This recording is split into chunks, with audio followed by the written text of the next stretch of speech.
2 de novembro. Comemoração dos fiéis defuntos. Ontem vimos que a Igreja triunfante do céu, a Igreja militante da terra e a Igreja sofredora do purgatório, paciente, nada mais são que uma só e mesma Igreja, que a caridade mais forte que a morte as uniu do céu à terra, e da terra ao purgatório. São como as três partes de um só e mesma procissão de santos, procissão que avança da terra ao céu.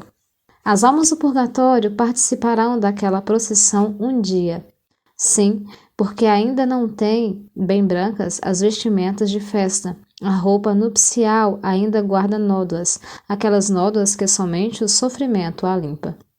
Vimos então como os contemporâneos de Noé, aqueles que não fizeram penitência senão no momento do dilúvio, foram encerrados em prisões subterrâneas, até que Jesus Cristo lhes aparecesse, anunciando-lhes a libertação, quando de sua descida aos infernos. Como os fiéis da Igreja triunfante, os fiéis da Igreja militante e os fiéis da Igreja sofredora e paciente, são membros do mesmo corpo, que é Jesus Cristo, e tanto uns como outros participam, interessam-se, condoem-se da glória, dos perigos, dos sofrimentos de uns e de outros, tal qual os membros do corpo humano. Vejamos um exemplo. O pé está em perigo de saúde aos sofredores. Todos os membros do corpo jazem em comoção. Os olhos olham-no, as mãos protegem-no, a voz chama por socorro para afastar o mal ou o perigo. Uma vez afastar o mal, regozijam-se todos os membros do corpo. É o que acontece com o corpo vivo da Igreja Universal.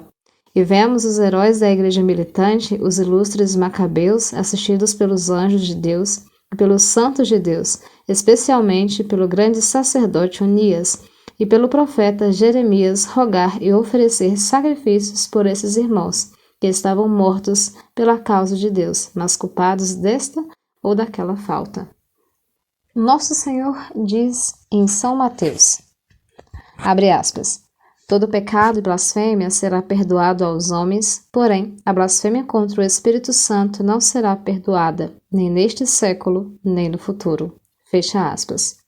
Onde se vê que os outros pecados podem ser perdoados neste século e no futuro, como o livro dos Macabeus, diz expressamente dos pecados daqueles que estavam mortos pela causa de Deus. Do mesmo modo, do sacrifício da missa, a Santa Igreja de Deus lembra os santos que com ele reinam no céu, a fim de lhes agradecer pela glória e nos recomendar a sua intercessão. Do outro lado, suplica a Deus que se lembre dos servidores e servidoras que nos precederam no outro mundo com a chancela da fé, dignando-se conceder-lhes a estadia no refrigério, na luz e na paz. A crença do purgatório e a oração pelos mortos acham-se em todos os doutores da Igreja, bem como nos Atos dos Mártires, notadamente nos Atos de São Perpétuo, escritos por ele mesmo. Todos os santos rogaram pelos mortos. Quanto ao purgatório, nada de certo se sabe. Esse, porém, o que se lê nas revelações de Santa Francisca de Roma, revelações que a Igreja autoriza a crer sem, entretanto, a elas nos obrigar. Numa visão, a santa foi conduzida do inferno ao purgatório, que igualmente está dividida em 3 zonas ou esferas, uma sobre a outra. Ao entrar, Santa Francisca leu esta inscrição: aqui é o purgatório, lugar de esperança, onde se faz o intervalo. A zona inferior é toda de fogo claro, diferente do inferno, que é negro e tenebroso. Este do purgatório tem chamas grandes, muito grandes e vermelhas, e as almas ali são iluminadas interiormente pela graça, porque conhecem a verdade, assim como a determinação do tempo. Aqueles que têm pecado grave são enviados a este fogo pelos anjos, e aí ficam conforme a qualidade dos pecados que cometeram. A santa dizia que, por cada pecado mortal não expiado, naquele fogo ficaria a alma por 7 anos. Embora nessa zona ou esfera inferior as chamas do fogo envolvam todas as almas, atormentam, todavia, umas mais que a outras, segundo sejam mais graves ou mais leves os pecados. Fora desse lugar do purgatório, à esquerda, ficam os demônios que fizeram com que aquelas almas cometessem os pecados que agora espiam. Censuram-nas, mas não lhes infligem quaisquer outros tormentos. Pobres almas, fala sofrer mais, muito mais a visão desses demônios do que o próprio fogo que as envolve.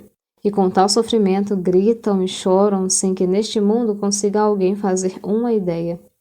Fazem-no contudo humildemente, porque sabem que o merecem, que a justiça divina está com a razão.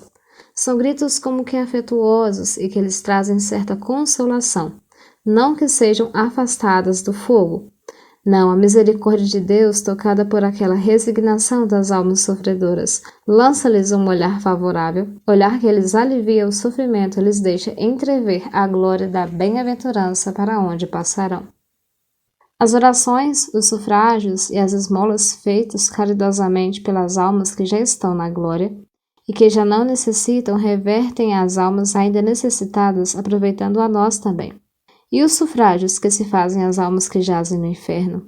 Não os aproveita nenhuma nem outra, nem as do inferno nem as do purgatório, mas unicamente é a quem os faz.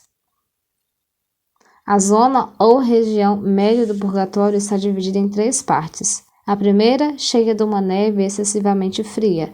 A segunda, de pés fundido misturado a azeite em ebulição. A terceira, de certos metais fundidos como ouro e prata transparentes. 38 anjos aí recebem as almas que não cometeram pecados tão graves que mereçam a região inferior. Recebem-nas e transportam-nas de um lugar para outro, com grande caridade. Não lhes são os anjos da guarda, mas outros que, para tal, foram obrigados pela divina misericórdia. Santa Francisca nada disse ou não autorizou a dizê-lo superior sobre a mais elevada região do purgatório. Nos seus, os anjos fiéis têm sua hierarquia, 3 ordens e 9 coros. As almas santas que sobem da terra ficam nos coros e nas ordens que Deus lhes indica, segundo os méritos. É uma festa para toda a milícia celeste, mais particularmente para o coro onde a alma santa deverá regozijar-se eternamente em Deus. O que Santa Francisca viu na bondade de Deus a deixou profundamente impressionada, sem que pudesse falar da alegria que lhe ia no coração. Frequentemente nos dias de festa, sobretudo depois da comunhão, quando meditava sobre o mistério do dia, o espírito arrebatado ao céu via o mesmo mistério celebrado pelos anjos e pelos santos. Todas as visões que tinha submetia-as Santa Francisca de Roma à mãe, a Santa Igreja, e pela mesma mãe a Igreja foi Francisca canonizada, sem que nada de repreensível se achasse nas visões que tivera. Nós, pois, vos saudamos, as almas santas, que vos purificais nas chamas do purgatório. Compartilhamos as vossas dores, sofrimentos, principalmente daquela dor imensa e torturante de não poder ver a Deus. Ai de nós! Sem dúvida que há entre vós parentes nossos e amigos. Sofrerão talvez por nossa culpa. Quem dirá que não lhes demos nesta ou naquela ocasião motivos de pecar? Falta-lhes pouco tempo para que se tornem inteiramente puras, que nos acontecerá a nós que tão pouco velamos por nós mesmos. Almas santas e sofredoras, que Deus nos livre de vos esquecer jamais. Todos os dias, a missa e as orações, lembrar-nos-emos de vós todas. Lembrai-vos, pois, também de nós. Lembrai-vos principalmente quando estiverdes no céu. Como lá vos desejamos ver, como no céu desejamos ver-nos convosco, assim seja.